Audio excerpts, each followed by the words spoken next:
Bom dia, tudo bem? A mensagem que Deus colocou para mim hoje, ela diz assim: você não tem que provar nada para ninguém. O importante é que Deus conhece o seu coração. Senhor, tende misericórdia de nós. Perdoa, Pai, todos os nossos pecados. Livra-nos de todo mal. Nos afasta de tudo aquilo que não vem de Ti. Nós agradecemos, Senhor, por mais esse dia, pelo alimento, pela palavra, pela presença. Aceita, Senhor, essa nossa oração, esse nosso louvor, pois nós Te amamos, bendizemos, adoramos. Somente Tu é o nosso Deus e em Ti confiamos.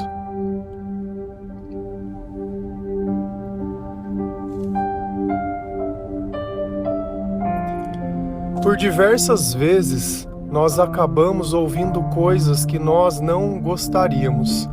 De alguma forma, somos julgados.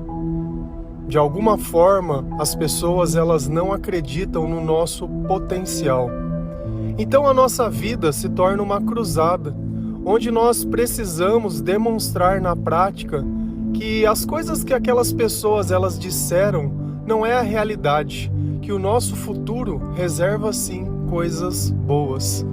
Então nós passamos o tempo todo tentando provar as coisas para as pessoas. Se você pega alguém que terminou um relacionamento, ela quer de alguma forma que aquela pessoa ela se arrependa da escolha que ela fez. Então nós conduzimos a nossa vida em determinados momentos baseados única e exclusivamente na opinião de outras pessoas, sem saber se o que elas disseram é realmente o que elas pensam ou elas estão tomadas pelo ódio, pela raiva ou pela inveja, querendo apenas machucar e colocar dúvida dentro do nosso coração. Como nós sabemos, e a cada dia nós viemos adquirindo mais conhecimento através da palavra de Deus, nós temos a sabedoria e ela nos ensina a discernir nesse mundo espiritual. Sabemos que as palavras de sabedoria, de vida eterna, de bondade e de amor só podem ser produzidas por pessoas que estão influenciadas pelo Espírito Santo. Mas quando Deus está longe, é justamente esse tipo de acusação e esse tipo de coisa que acaba saindo da boca das pessoas. E você ouviu o diabo falando com você e tomou isso como verdade e colocou a tua vida como uma cruzada para provar algo. Será que nós precisamos provar algo para alguém? Será que a própria marca de Deus na nossa vida já não é um sinal que Deus nos aceitou? Será que precisaríamos de mais alguma coisa nesse instante? Então nós temos que parar, entender, refletir e aceitar. Porque enquanto você pensa e questiona alguma coisa, você está parado naquilo. Quantas coisas não passam na sua cabeça e você não consegue aceitar? Volta, revive, tenta pensar se fizesse diferente, se teria dado certo ou não teria, e faz tempo já que você está parado nisso. O tempo todo está pensando em alguma coisa, e nunca é no presente, sempre é no passado ou no futuro. Sempre está fazendo planos para quando alguma coisa acontecer, e se acontecer, a tua vida, de alguma forma, ela começar a existir. Desse jeito nunca vai dar certo, porque o tempo ele não volta, ele é o bem mais precioso. E você ficar esperando que alguém faça, também não vai dar certo. Mal nós temos o controle de controlar a nossa própria alimentação, de criar uma rotina de exercícios diariamente. Mal nós conseguimos controlar as nossas próprias palavras. Quantas vezes nós não falamos as coisas e já nos arrependemos por ter falado demais. Então nós não temos o controle que nós gostaríamos. E você depender da disciplina de uma pessoa dessa para que boas coisas possam acontecer na sua vida é um tanto quanto perigoso. Mais sábio seria depender do Senhor. E se Deus nos aprovou, e se Deus nos aceitou, e se Ele confiou o Evangelho a nós, quem são os outros para dizer que não? No passado, todos nós cometemos erros. Cada um errou à sua maneira. Se a gente olha lá no livro de Josué, quando eles vão invadir a cidade de Jericó, sabe quem acaba ajudando eles? Uma prostituta. Então, será que essa pessoa ela seria digna hoje de falar de Cristo? Será que essa pessoa ela não poderia se arrepender e mudar de vida? Será que uma pessoa que teve uma vida totalmente torta a partir da chegada de Jesus não teria uma vida correta? Então não cabe a nós julgar o passado, mas o futuro depende de Deus. E se Deus escolheu aqueles que não são para confundir o que são, louvado seja o seu nome. Se a gente vai lá em 1 Tessalonicenses 2, versículo 3 e 4, a palavra do Senhor, ela diz assim: aquilo que anunciamos a vocês não se baseia em erros ou em má intenções. E também não tentamos enganar ninguém. Pelo contrário, sempre falamos como Deus quer que falemos, porque Ele nos aprovou e nos deu a tarefa de anunciar o Evangelho. Não queremos agradar as pessoas, mas a Deus, que põe à prova as nossas intenções. Quem está dizendo essas palavras? Paulo. Então, o que Paulo está orientando a igreja? O que ele está ensinando para aquelas pessoas? O que nós temos que entender é que a igreja primitiva era onde as pessoas se reuniam para poder ter acesso sobre Jesus, para poder ouvir as pessoas testemunhando sobre Jesus. Então, elas iam lá aprender. E quando acabava o culto, a igreja se tornava o comportamento dessas pessoas.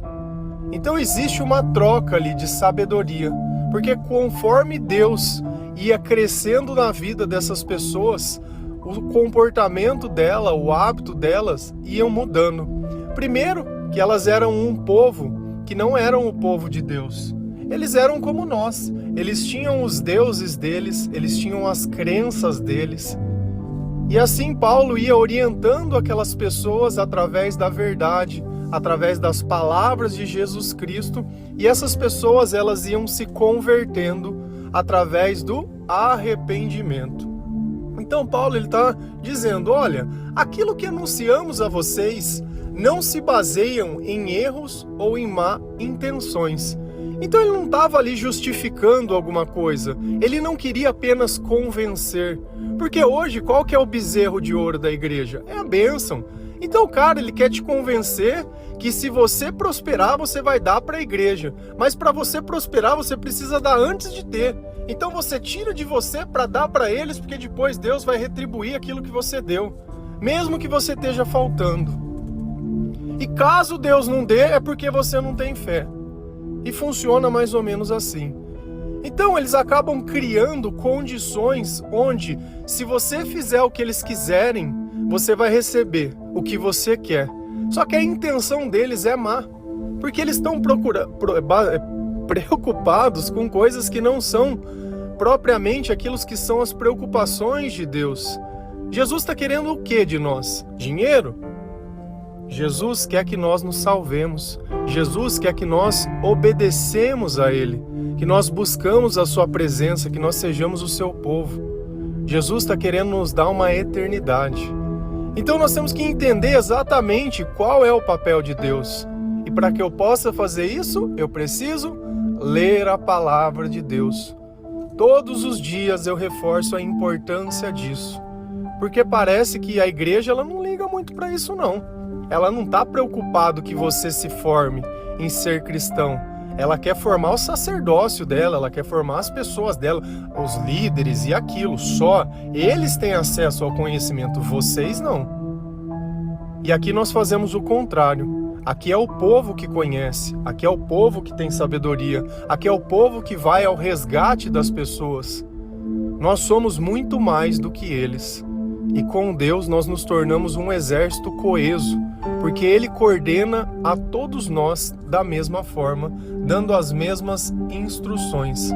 Então a palavra de Paulo ela fica clara, nós não estamos aqui para enganar ninguém. Pelo contrário, sempre falamos como Deus quer que falemos, porque Ele nos aprovou. Então eu não preciso provar nada para ninguém, porque se eu estou falando em nome de Deus, é porque Deus me aprovou.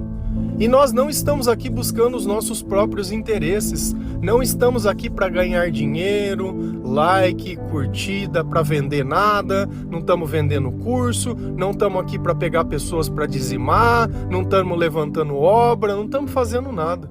Nós só estamos aqui pregando a palavra. E por essa razão, por não ter interesse nesse mundo, nós podemos dizer exatamente aquilo que Deus quer que nós falamos. Eu sei que tem coisas que eu falo que eu poderia não falar, que iria agradar muito mais a massa, principalmente das pessoas que não conhecem a Bíblia.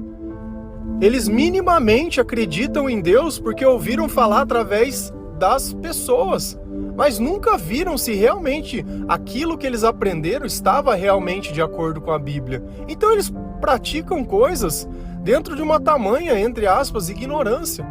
Porque se eu posso conhecer e eu escolho não conhecer, é ignorância. Por isso que eu falo, leia a palavra de Deus. E se depois de ler a palavra você quiser continuar, aí tudo bem. Mas antes disso, não. Não tome nenhuma decisão sem conhecimento. Então, se Deus nos aprovou e nos deu a tarefa de anunciar o Evangelho, essa é a razão. Nós queremos agradar a quem? A Deus ou as pessoas? E ele continua, não queremos agradar as pessoas, mas a Deus que põe à prova as nossas intenções.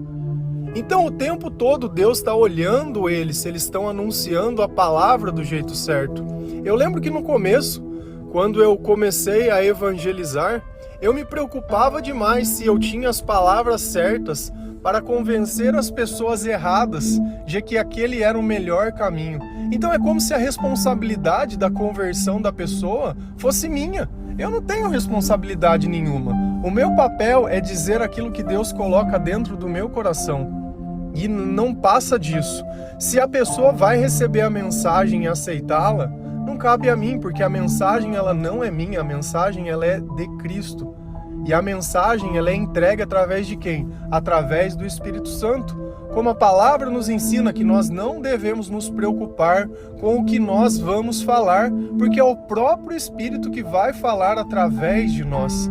A nossa preocupação é como nós conversamos ontem, para não deixar que o Espírito saia de nós. Como que eu poderia fazer isso? Através do louvor, através da oração, através da leitura da palavra de Deus, através da obediência.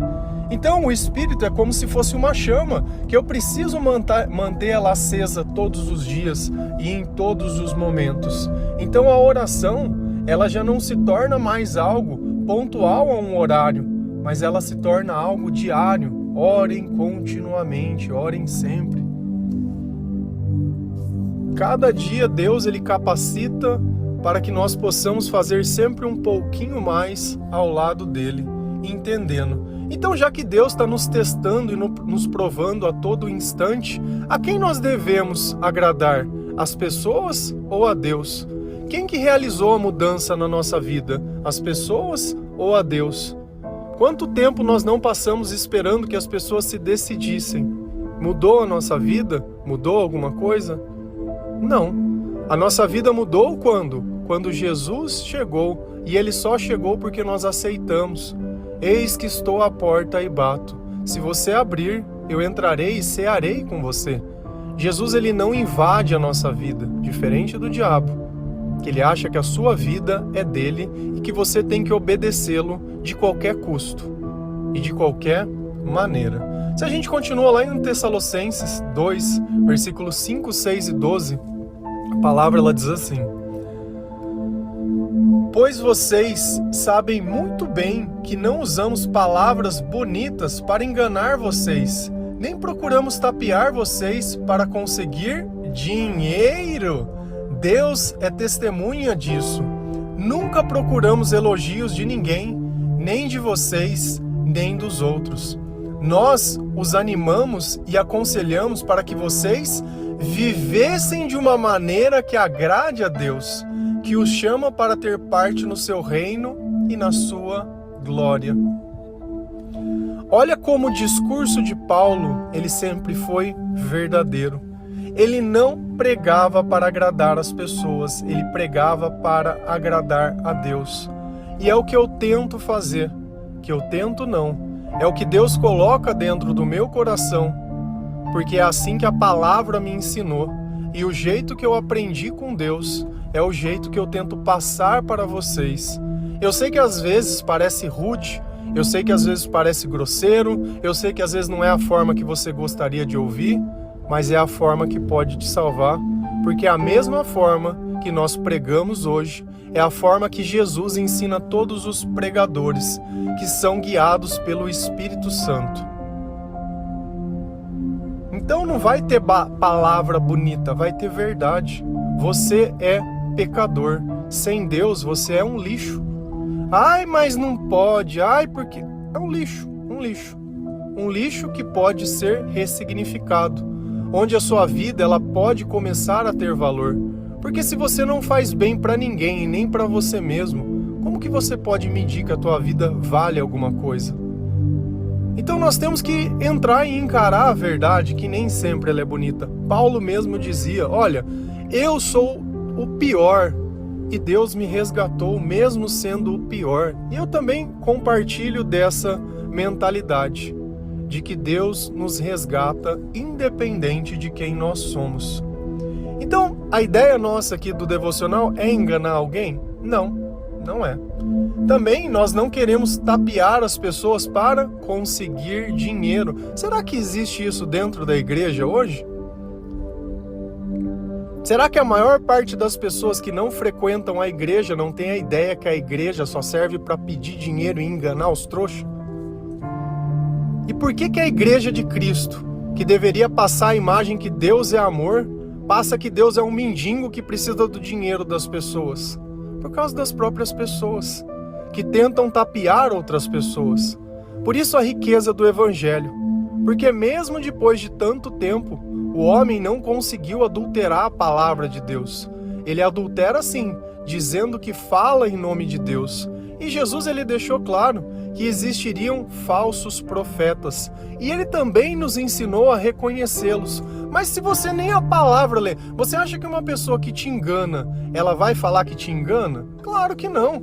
Ela vai dizer coisas para que cada vez você tenha mais certeza nela e menos em Deus. E depois você percebe que dando rio de dinheiros, a sua vida ela não muda e continua sempre na mesma coisa. E aí você já se questiona se você não tem fé, se você isso, se você não aquilo, como se nós pudéssemos conquistar o céu. É a natureza de Deus que nos salva, não é aquilo que eu faço. Minimamente, se eu chego ao Senhor com humildade, colocando na mesa a verdade, reconhecendo a minha culpa e as minhas atitudes, Ele vai fazer. Ele vai fazer. Não é uma questão de doação de dinheiro nem nada. E Paulo está falando, cara, a gente nunca pediu nada para vocês. Nada. Nós estamos aqui, nós não usamos de palavra, nós só dissemos a verdade. Deus é testemunha disso. Nunca procuramos elogios de ninguém, nem de vocês e nem dos outros. Então não está pregando a palavra por vaidade. Ai, porque tem mais pessoas. Ai, porque tem mais isso. Ai, porque é famoso. Ai, porque... Cara, isso pouco importa para Deus. O importante é que o evangelho ele seja pregado genuinamente, sem alteração, sem medo, sem palavras bonitas, sem nada, mas que a verdade possa salvar a gente. E mais nada além dela. Nós os animamos e os aconselhamos para que vocês vivessem de uma maneira que agrade a Deus, que os chama para terem parte no seu reino e na sua glória. Não é exatamente isso que nós fazemos? Questionamos o comportamento para que através da palavra de Deus nós possamos encontrar um caminho que nos leve ao céu. Então nós aconselhamos exatamente aquilo que Deus nos aconselhou, que vocês façam exatamente as coisas que o Senhor nos ensinou a fazer. E isso sim vai causar mudança na nossa vida, renunciando o pecado, renunciando tudo aquilo que desagrada o coração de Deus, sabendo que através dos nossos sentimentos Deus fala conosco, colocando a palavra de Deus em primeiro lugar da nossa vida, mudando os nossos hábitos, os nossos comportamentos, os nossos amigos, a nossa forma de se divertir, o nosso horário de acordar, a nossa forma de falar, a nossa forma de pensar, procurando pessoas para entregar o Evangelho, ajudando a partilhar a palavra de Deus, vivendo o reino de Deus nessa vida. Cada vez que você compartilha esse devocional, você está ajudando alguém a poder viver também tudo isso que você tem vivido. Deus precisa chegar nas pessoas de alguma forma, e Deus não tem te capacitado à toa. Você acha que Deus, quando Ele me capacitou, por que Deus escolheu uma pessoa que não acreditava nele? Por que Deus escolheu Paulo, que perseguia a igreja dele? Porque justamente, se ele conseguiu converter o pior a encontrar o amor nele, você que é uma pessoa boa, o que ele não poderia fazer na tua vida? Mas é justamente isso. Por saber que eu tinha a necessidade, que o remédio ele tinha muito mais valor. Mas enquanto você não se convence que não precisa ser curado, tua vida ela nunca vai mudar. E assim somos nós. E assim precisa ser. Nós não dizemos a verdade para julgar ninguém nem para excluir, mas para dizer que justamente por negá-la, você tem se afastado de Deus. Então nós não estamos mais aqui para agradar as pessoas, nem para provar nada para ninguém, porque nós sabemos que se Deus nos aprovou, é porque Ele conhece o nosso coração e Ele aceitou o nosso reconhecimento, a nossa confissão de culpa e nos perdoou e nos lavou dos nossos pecados. Amém? Que Deus abençoe cada um de vocês, que você possa passar por esse processo de se desvencilhar das pessoas e poder se derramar em Deus, de parar de querer provar alguma coisa para alguém e começar a olhar para o Senhor e ver o que o Senhor quer e o que você fez para Deus. Dessa forma a sua vida ela vai começar a mudar. E esses sentimentos ruins que você tem sentido, essa insônia, toda essa dor que você tem no seu corpo, todas essas crises, todas essas doenças, toda essa dependência emocional, dependência química, dependência alcoólica e qualquer coisa que você dependa para achar que serve para ser feliz, ela vai ser substituída por algo que não custa nada, porém tem todo o valor do mundo, que é o amor de Deus. Amém? Que Deus abençoe cada um de vocês. Feliz a nação cujo Deus é o Senhor. Um bom dia.